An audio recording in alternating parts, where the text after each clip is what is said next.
So welcome to another episode of the Elite Agent Masterclass. Today, myself and Jack Durkin are joined by none other than Mr. Ross McKenzie, the man that's doing magical things in self-employed estate agency down in South Wales, but also has an interesting journey connected to that.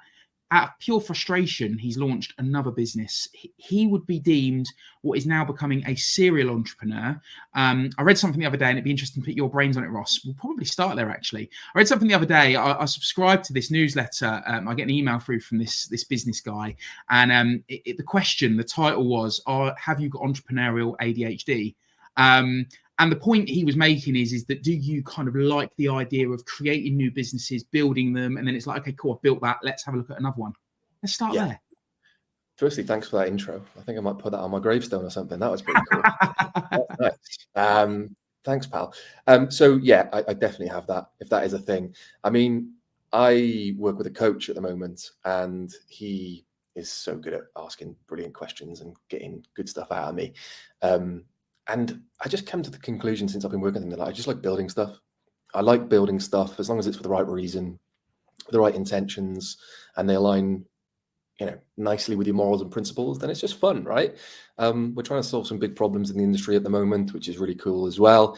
And it's definitely, if that was a diagnosis, I'd definitely be kind of top of the list, I reckon, pal. That's for sure. Brilliant. That kind of leads on to one of the questions I've got. I think it ties into, and probably one of the reasons why you've launched some of the businesses that you've launched, Ross. What would you say is the biggest challenge or the biggest frustration that we've got in the industry at the moment? I think the process is just broken, full stop. One of the biggest things that frustrates me, Jack, is the fact that I think it's going back about 10 years now, but there was a poll and it turned out that only 1% of the UK population trusted estate agents. I think that has improved slightly recently. But when you think about the fact that everyone that we know within the industry, perhaps minus 1%, are exceptionally good people, family people, they work hard, they do a fantastic job for the benefit of their customer, but we still have got this bad reputation for a process that's just outdated, archaic, and it's not our fault. I just think that's unfair.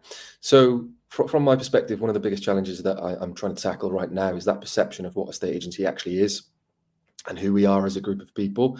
That at the moment is stretching across the property industry with conveyancers and mortgage brokers as well, because I think that at the moment today, one of the biggest issues is that we're all working in silos. We're all working individually when in reality, the best thing that we could possibly do for the benefit of the home mover is encourage collaboration and bring everyone together. So that's probably my biggest frustration right now, and that's probably the biggest problem that I foresee, is that there's nothing out there today, and hopefully there is to come, but there's nothing out there today which is encouraging that collaboration and making it easier for the home mover as a priority. Mm-hmm. I like that. You mentioned you feel that it's the perceptions changed a little recently. Do you think that's potentially due to the rise of self-employed estate agency? I think I've got a natural bias towards self-employed estate agency. As like you boys, I've got a brokerage myself, right? But I think that it probably it plays its part in the change. I think that the rise of self-employed estate agency has led to whether it's high streets, corporates, independents actually raising their game as well. So yeah, look, I'm a big believer in self-employed estate agency. I'm sure we'll kind of go into that a little bit more as we go through the call. But actually, I think that self-employed estate agency has become more and more prevalent. That's fantastic. But because our competitors out there understand now that we're not going anywhere and that it's only going to grow, we're actually seeing some improvements across the board. So I've got to give credit where credit's due. And other than perhaps some of the big corporates who are very stuck in their ways, I'm seeing a lot of independents kind of jumping on the bandwagon and delivering for their customers, which is, at the end of the day, what I'm most concerned about. We've got to make this better for the home mover. Yeah, I agree. I think at the core of good businesses, regardless of their infrastructure and setup, if the customer comes at the center, but before that, in my opinion, the people within the business that is serving the customer, if they're well looked after, they're well supported, they're well compensated, because you mentioned earlier only 1% of the public actually trust estate agents. I have a feeling on why that is, and I do think it's because the industry has become very volume focused rather than quality focused. So many businesses, and this predates the likes of Purple Bricks. You know, that's how the three of us came up, I guess. You and I met there, Ross. And I think a lot of blame is placed at Purple Bricks' door for the commoditization of the industry and the reduction in fees. But you only have to look at some of the data that Chris Watkins shares to say that that isn't the case. Fees were dropping before Purple Bricks' inception. All they did was catalyze that machine. Where do you stand around the issue? Where do you stand around why the public have a 99% distaste and distrust of the industry? Coming back to your point, firstly around Purple Bricks and kind of, you know, the blame game around fees, the reason that the industry's fees went down wasn't because Purple Bricks was introduced, it's because everyone else failed to increase their value. Yeah. You know, Purple Bricks' business model was genius, absolutely genius. You only have to look at Kenny and Michael's bank balance to understand that, right? But the reality is that the reason the industry kind of went on that slippery slope is because of what you've just said there. It's a quantity-based business at the moment. And I think that self-employed estate agency, going back to your previous point as well, has really helped clients and agents as well. And the industry as a whole just understand that actually, if you take a quality approach over the quantity approach, not only can you justify your fees a little bit better, which might mean that you get a little bit more balance back in your life because you only need to sell 2 houses rather than 20, but actually, for the benefit of the home mover, unless you are kind of really focused on every single interaction with them, really focusing on the quality that you're delivering, really working day in, day out on your value proposition, the way that the world's going at the moment, people just aren't going to want to work with you, right? So the options are out there. The more choice for the consumer, the better. I'm a firm believer in that. So I don't think the high street's going away. I don't think self-employed estate agency is going anywhere, and everything in between. But as long as the customer's got choice, and that choice is full of huge value, then the industry is only going to continue to go in the right direction.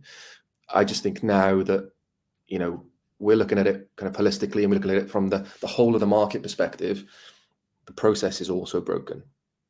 So we could be the best estate agents in the world, we could deliver the most incredible service, but because the process is broken, the client might not have the best experience. And because there's a lack of education out there today, what that leads to is them putting the blame on someone, and invariably that is the agent.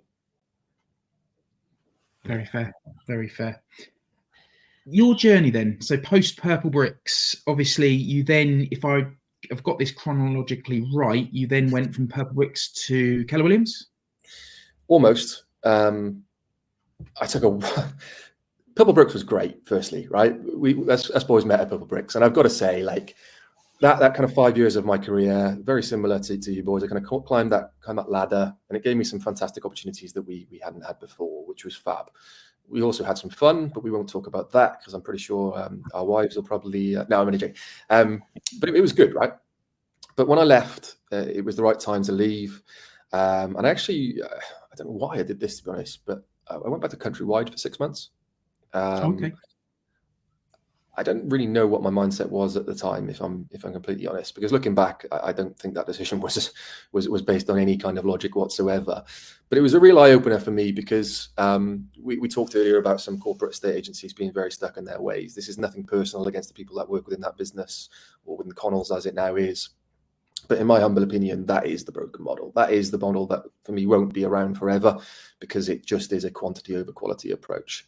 But yeah, I went from Countrywide after realizing it definitely wasn't for me into Keller Williams. And I was there for a good period of time. Got a lot of respect for those guys. And okay, you know, they've kind of taken the back seat to EXP recently. I'm a big fan of both models. But what Keller Williams did for me is kind of open up some doors in terms of expanding my kind of mindset and my thought processes around what a estate agency should be. They were brilliant at training, at coaching, and helping people understand that what we do is a relationship-based game. So, you know, speaking with their American agents, their coaches, it was a real education for me, which I'm really, really grateful for. But what it also did was open up my mind to the point that actually I probably should be doing this myself. So from Keller Williams, where, you know, I learned a hell of a lot, but things didn't quite go as planned. In the background, I always had my mind on setting up my own brokerage, which is where Alexander came into play. and that's kind of where we are now, Isla Alexander. So talk us through that. So how old is Isla Alexander? What's the journey been like? What have been the learns along the way? Because I think Jack and I would be both humble enough to say, like, we've learned so much in the 3.5 years since we launched the Avenue around what has worked amazingly well, what works really well in terms of partnerships, what didn't work so well, what could actually crash a business. What's your take on all of that? Yeah, it's an interesting journey, right? So IA is 2.5 years old. So 2.5 years feels like I've been doing it for 20.5 years. It's just been crazy, but it's been the best experience ever. So I launched the business from a £15,000 remortgage and borrowed a couple of £1,000 from my mum. Like, not ashamed to admit that. Like, I knew that I had to do something, and I knew the money I needed to kind of get this off the ground. And what that business looked like 2.5 years ago in comparison to what it is today, it's just a complete kind of, it's a different beast, which is something that we're really proud of. But the reason it's a different beast is because one thing that I think that we've done quite well is fail really, really quickly, learn from our mistakes, but then not be afraid to change our approach very, very quickly as well. So it doesn't matter whether, do what you guys do and what we do in terms of building your own brokerage, or you're going to go into a model like EXP or Keller Williams or whatever that might look like, or partner with us. I think one of the key messages that I've got for people is just get comfortable with the uncomfortable, because there's going to be phases through your self-employed journey or your business ownership journey where the shit does hit the fan. You're in a position where, you've got to make decisions which, might not from the outside seem like the right thing to do, but unless you make those decisions, actually you're going to be 10 steps backward very, very quickly. So our business model changed ever so slightly. People have come, people have gone now, but it's all been for the right reasons. And I think that as a business owner, one of the most important lessons that I've learned, something that I share very often with my guys and the people that I coach, is that actually if what you're doing aligns constantly with your morals and principles, and you can put your head on the pillow at the end of the night understanding that what you're doing is for the right reasons, then you're not doing a very bad, you're not doing a bad job at all. But I think that sometimes when people fail in business, it's because they get led too quickly to the wrong things. That they think that success is an overnight journey, when in reality it's the graph that nobody sees. It's the ridiculous hours that you put in and the sacrifices that you make that get you to where you want to get to over time, right? So get comfortable with the uncomfortable is the message that I've got, because it ain't easy, but is it worth it? Absolutely. Yeah, so my phrase that we have a very similar phrase in our business as well. And Ross, for anyone, so there's a lot of different models out there, and we've mentioned a few different self-employed models and brokerages. For anyone that's considering going into self-employed, what advice would you give them? Because there are so many different options out there. How is it that they can choose the fit that's going to be right for them? And again, I think it's fantastic. There is so much choice out there. Like that's definitely an advantage for all of us within the world of estate agency, because it's only going to drive the standards up. Like I said, we'll talk about Open Moove later, but that is all about making the home mover front and center always. And certainly that's what I think that the self-employed estate agency movement is doing right now. In terms of a bit of advice that I can give people, you've got to really decide what you want. So as an example, like I think every self-employed brokerage in the land right now has to kind of be a cheerleader of EXP, because they're the ones at the forefront of this. 600 agents, Adam's doing a great job, and they are the driving force within this kind of sector today. So if they win, the rest of us will win, like fact. However, what I would say to people looking at the different models is that you've really got to understand how self-employed estate agency works. And the reality is that when you're a self-employed estate agent, when you stop selling houses, guess what happens? You stop earning money, right? And I think that a lot of the self-employed brokerages out there today kind of push the ideology of, this is fantastic, it's going to be a game changer for you, your life's going to change overnight, you're going to have all the time back in the world, and it's going to be, all lovely stuff. But the reality is far from that, because the people that you see out there who've got 100, 150, 200 grand pipelines, which is incredible, to think that there's estate agents out there who are going to be earning £500,000 a year. The graph that they put in is exceptional. So I think the key word that I think that I would share with you today, that every single self-employed estate agent should look for within the businesses that they're thinking about joining, is leverage. How much leverage is the business that you're going to be joining going to provide you to enable you to do the things that you love to do? I.e., have they got a back office support team? Do they answer all of your calls and book your appointments on your behalf? Have they got an in-house media team? Have they got social media support? Every single facet, the technology stack that they're using, every single facet of agency, full stop, are they providing you with that tool? Because in reality, I think that the best self-employed brokerages out there today are the ones that enable their agents to just focus on winning business and building relationships. Yeah. Yeah. I completely concur. And I wrote down, I wasn't sure whether you were going to go there, because I think the route you've gone is absolutely one I'd agree with, having leverage, having the right support mechanisms. I think what I would be inclined to say is that a lot of, so agree entirely with everything you've just said, but I think one of the big things that really, really good estate agents miss, coming from, let's say, the online world of the Purple Bricks of the world, or the traditional, because we're then the hybrid in the middle, right? Yeah. What they don't really acknowledge is the learning required associated with building a business. And so that, I feel, probably then complements your leverage comment, because having the right support, having the right tools, having the right coaching. We onboarded a couple of agents last week, and one of them literally said, how can anyone join this business and fail? With the amount of tools and support and resource, how can they fail? And that's kind of what my goal was with building our onboarding process, was very much get them thinking that way, because that then develops a level of confidence. But when they go on that journey, when they start hitting certain milestones, I feel the biggest trap that a lot of self-employed agents will start to fall into is they're very good at doing the job.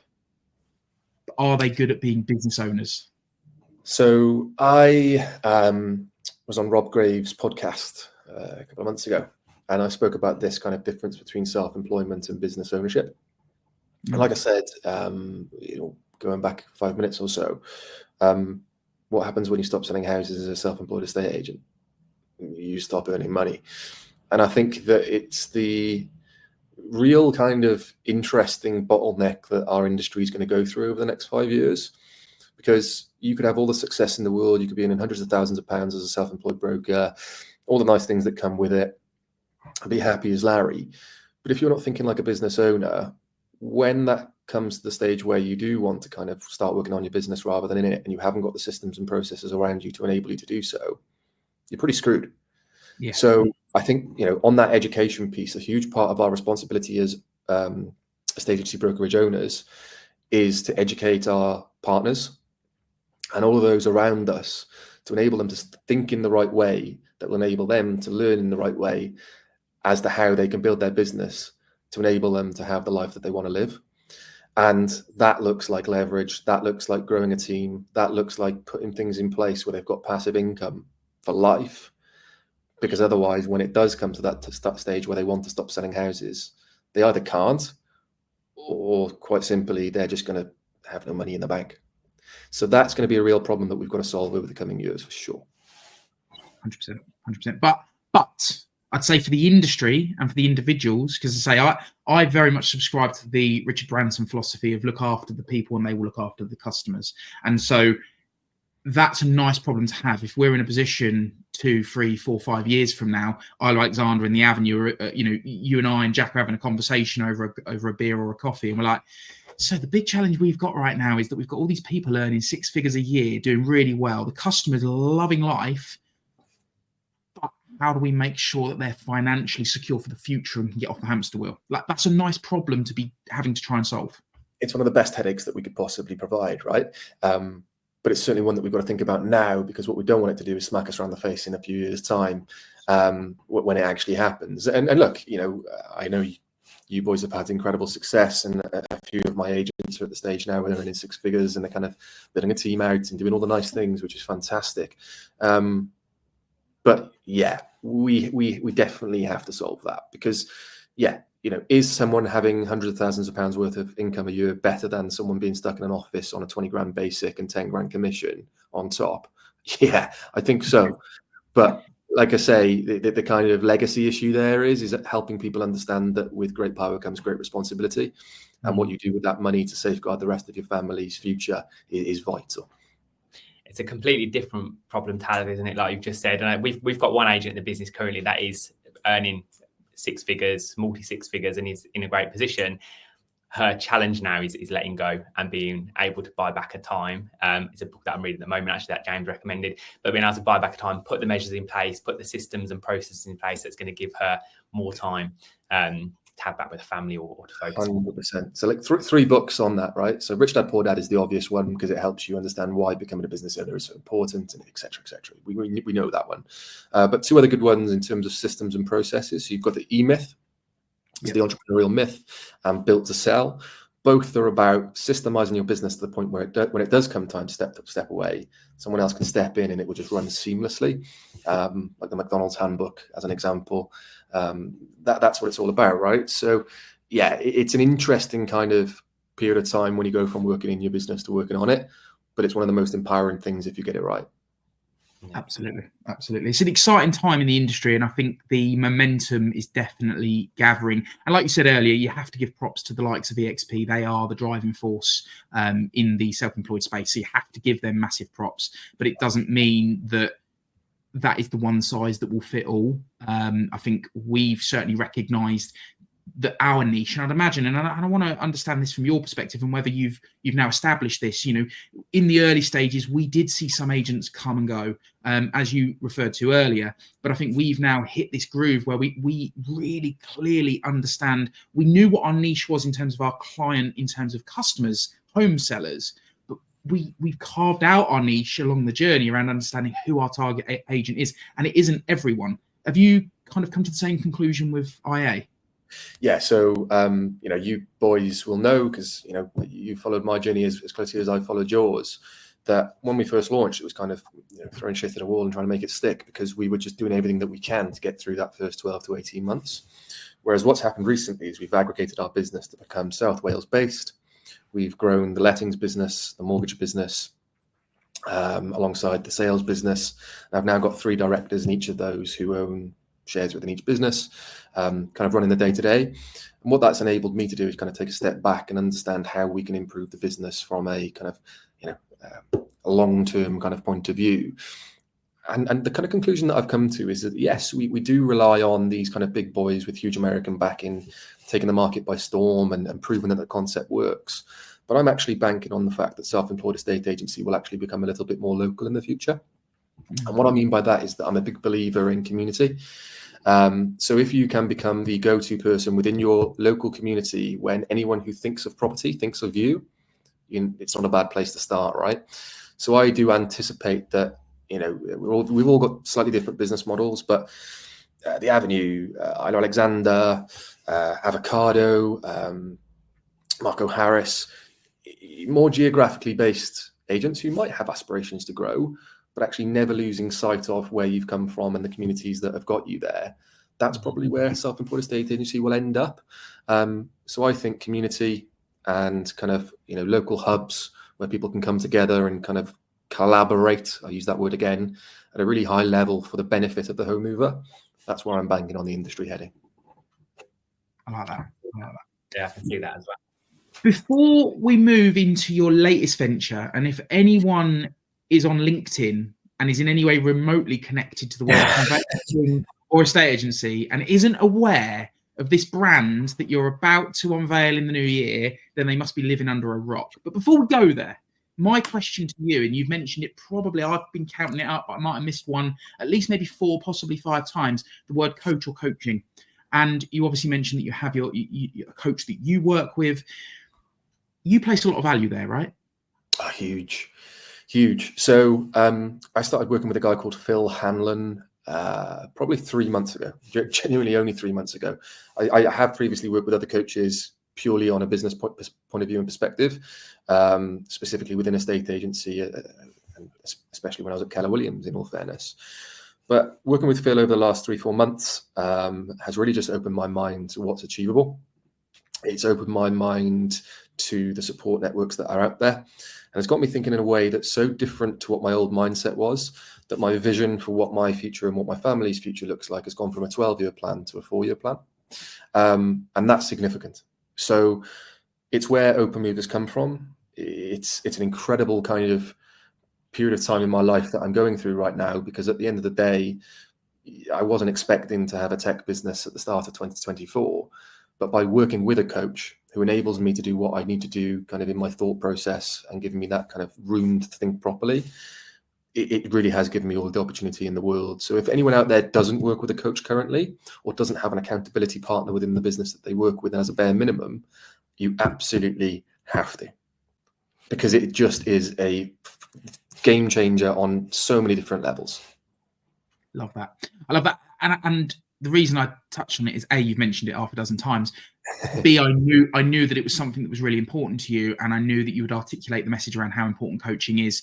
And I can't get the message across enough to support what you've just said, in so much as the best investment any human being will ever make is not in property, it's not in stocks and shares, it's not in crypto, it's in themselves.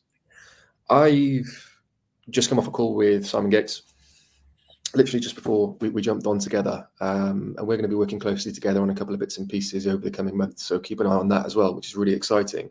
But we talk about it all the time, and it's almost like we have little check-ins with each other, because we understand the importance of that accountability piece.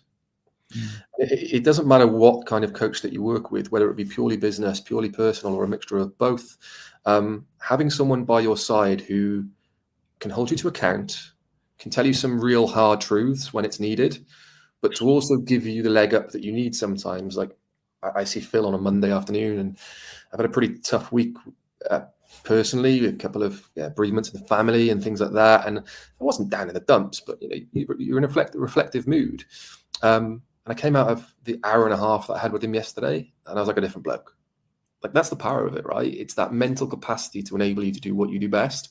So anyone listening to this who hasn't worked with a coach previously, please just go and get your free session at least, because it works. Love it. Advice. 100%. Go on then. I haven't been busting to talk about it for the last 26 minutes, I promise. Come on then. Let's unlock that gate. Yeah. Okay. So I probably have been in people's heads in a little bit on LinkedIn, because at the end of the day, we're building a brand, right? But the nice thing here is that we're building a brand for the right reason. Just before we jumped on this call, I briefly said to you boys, the reason that I'm doing this is because I've got a little bit pissed off with the industry as a whole. And that's the whole of the property industry, to include us as agents, your conveyancers and your mortgage brokers. Because I think the lack of collaboration and transparency within our industry only dampens our experience. But actually, the worst bit about it is that the person that suffers most is the home mover. Now, I don't think that's intentional at all. Like zero. I have zero kind of thought processes in my mind that lead me towards the conclusion that any part of that is intentional. But what we have to realize as an industry, that unfortunately there are parts of the estate agency, conveyancing, and mortgage brokerage journey and processes that are a little bit archaic and a little bit broken. So what Moove is not going to try and change that process. Yeah, that's up to Keir Starmer, not Ross McKenzie. But what it is going to do is tackle some of the issues head on and really encourage all of us to come together for the benefits of the home mover. And boys, I know from your perspective and with the Avenue, the customer's at the forefront of everything that you do, right? Yeah, absolutely. Like, that's what it's all about, your partners and the client. And for the first time ever, us as a community of agents working with our preferred conveyancers, or the client's choice of conveyancer, and the mortgage broker are going to have the opportunity to come together, work on behalf of the home mover together, provide all communication channels in one place, so there's no more multiple WhatsApp groups and scrambling around for updates and constantly chasing a sale. And I'm so passionate about the fact that if we do this right, and if we get this right for the home mover, our industry could change forever, because the trust rating won't be at 10% anymore. It'll be at 60, 70%. I think nurses are at 80% and are the most trusted in the UK, which is amazing, of course. But our industry is full of good people. So now's the opportunity from my perspective to start showcasing that.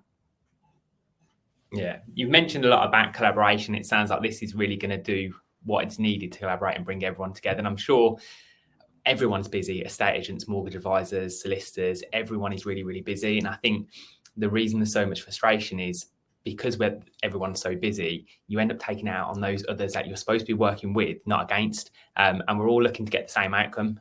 So I think it's, like you said, you keep mentioning collaboration. I think it's so important for us to be able to collaborate more for, like you said, for the client. Essentially, they're going to get better experience.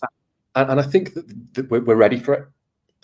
Going back to one of our earlier kind of conversations within this, we were talking about the kind of development of self-employed estate agency and the kind of high streeters, or whatever we want to call them, getting their act together and really starting to improve what they do. And I think it's fantastic. I think, before I started the Open Moove journey, and I'll kind of talk you through the product in a second, but before I started the journey, one of the biggest concerns for me was conveyancers. But actually every single conveyancer that I'm speaking to and choosing to speak to, that's important. We don't want to open the floodgates to everyone. We want people who use Open Moove to be, the most highly rated, the most highly respected. It's going to be a stamp of authority, and it's something that your clients can look at and say, yeah, I want to be part of that because I know you're associated with Open Moove. But of the conveyancers that I have spoken to, absolutely every single one of them has said, look, if this is going to benefit my client's journey, I'm in. And they've also said, if it stops the estate agents calling me 300 times a day, I'm also in. So there's clear benefit there too. But you know where I'm coming from, right? So look, our launch is December the 12th. We've got so many exciting things coming on the roadmap that are just going to, really, really make your lives easier as a community of property experts. But actually our minimum viable product, the product that we're launching to the market on December the 12th, is all about collaboration, Jack. What it's going to enable the customer to do is build their own team with recommendations from you as their agent as well. So say your client downloads the Open Moove app, you're going to be able to recommend your chosen mortgage advisor. You're going to be able to recommend your chosen conveyancer. They'll also have the opportunity to shop around within our marketplace and see within their local area who is the best conveyancer based on reviews, who is the best broker based on time to completion and time to offer, and so on and so forth. But actually, once they've chosen their team, the golden nugget for me is the ability to bring all three of those service providers together into one really cool chat function alongside the home mover. So you can send market updates, you can do AML checks, you've got a few other bells and whistles that we're going to build into the product over the coming months as well, all in one place. But the key element for this is that there's been no more chasing. The seller's going to be updated at the click of a button. And that kind of really straightforward and easy way to collaborate between the chain is going to be vital. We can communicate up the chain and down the chain by email at the moment. So again, that's going to take an element of workload from the support teams around you. And I'm just so excited to see how it pans out. Like deep down, I am so kind of passionate about this from a point of view that if we just bring everyone together and the home mover has a better experience, we've just got nothing to lose. Yeah.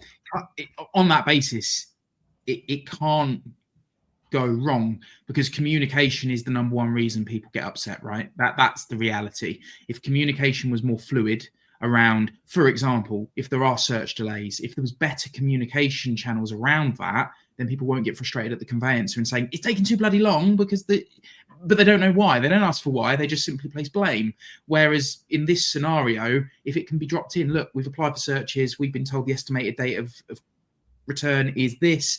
This is what we're expecting in terms of mortgage offer. This is what this draft contract has been issued. These are the inquiries being, like, all of a sudden it's all in one place. And like you say, it removes that. You said it tongue in cheek, but it's true. It's not just estate agents. It's mortgage brokers now are equally chasing solicitors as hard. And you've got whole, not brokerages, the intermediaries who are putting teams and teams and teams of people in place just to be that middleman, just to be that conduit in the middle that essentially Open Moove almost makes redundant. The beauty of this is that it's all home mover centric, right? And the benefits to the home mover are so obvious that it's not even worth us talking about them. Everything's going to be available to them in one place, with everyone available to them at the click of a button. We are going to limit the amount of messages that people can send, because we don't want, Karen sending 1,000 messages a week saying, what's the update? We want people working together collaboratively. But yeah, like there's obvious benefits to the home mover, but the benefits to the estate agents are huge. How long do we spend every single week, every single month chasing solicitors for an update that should take 2 seconds? But because people are busy, through no fault of their own, and because they've got huge workloads through no fault of their own, and because clients are also very, very demanding, that small update that we could actually get at the click of a button takes 8 phone calls, plenty of left messages, plenty of calling back. They miss you. You know what it gets like, right? So we can save you a lot of time. We can obviously look at speed of completion as well. I think there's a lot of products out there claiming to make things quicker. So I'm not going to kind of sing from the rooftops about that. But I think that's pretty obvious that it could help that as well. Maybe start turning our pipeline 4 times a year rather than the 3 that we're seeing at the moment. But one of the best parts about this, and I've said this a few times on various different podcasts over the past month, is that it's the accountability piece for me that's important.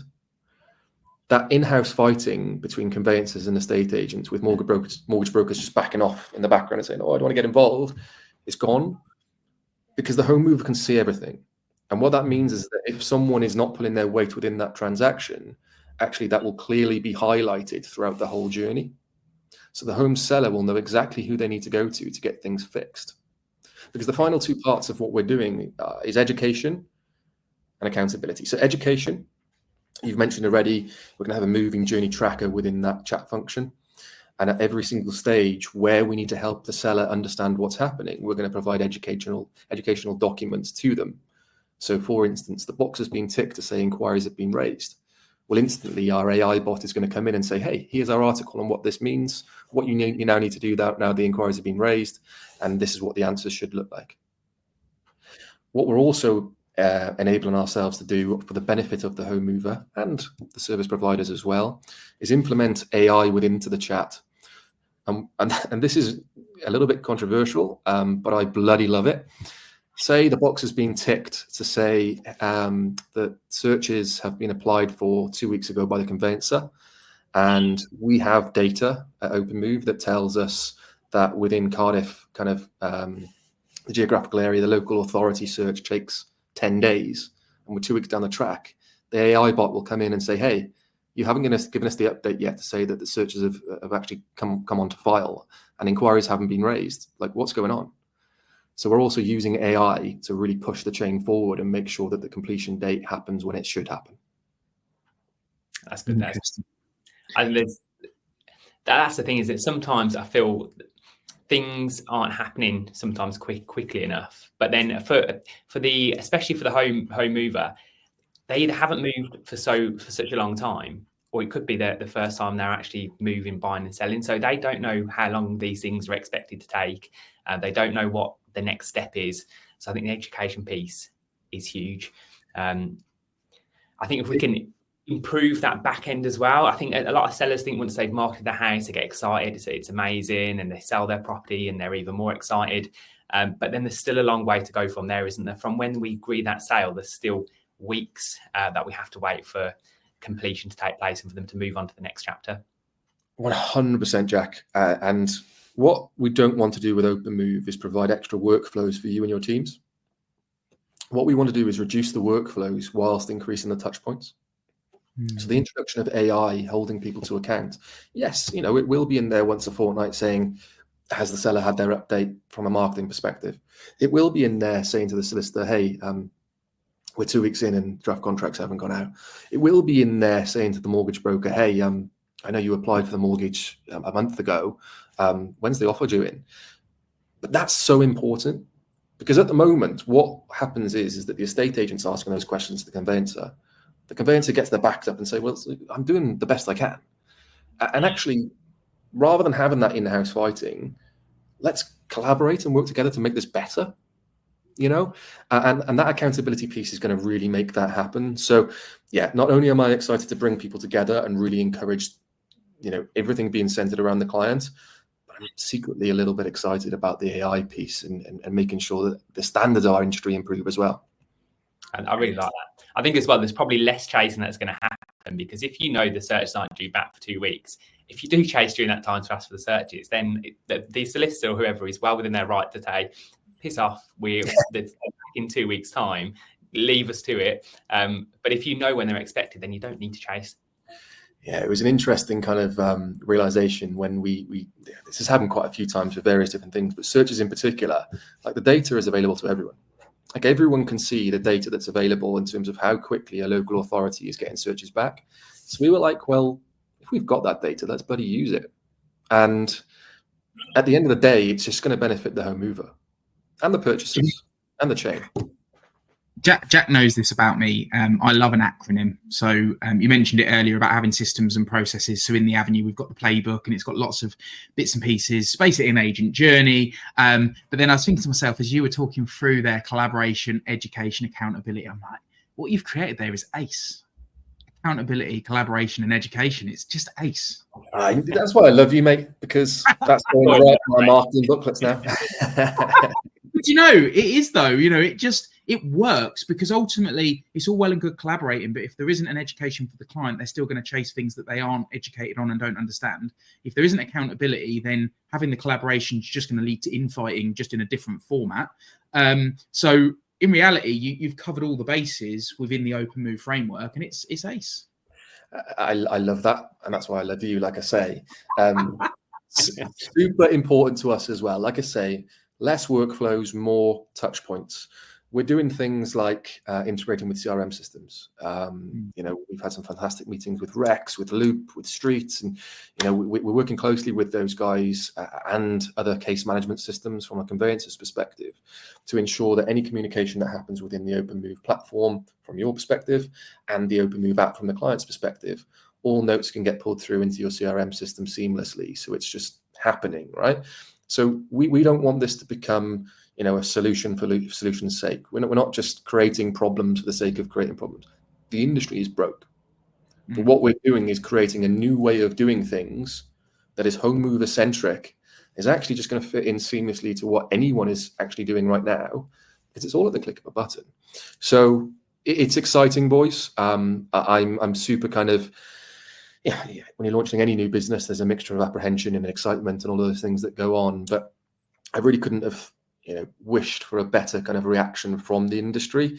We've got some really big names signed up, and we're offering a 3-month trial to everyone.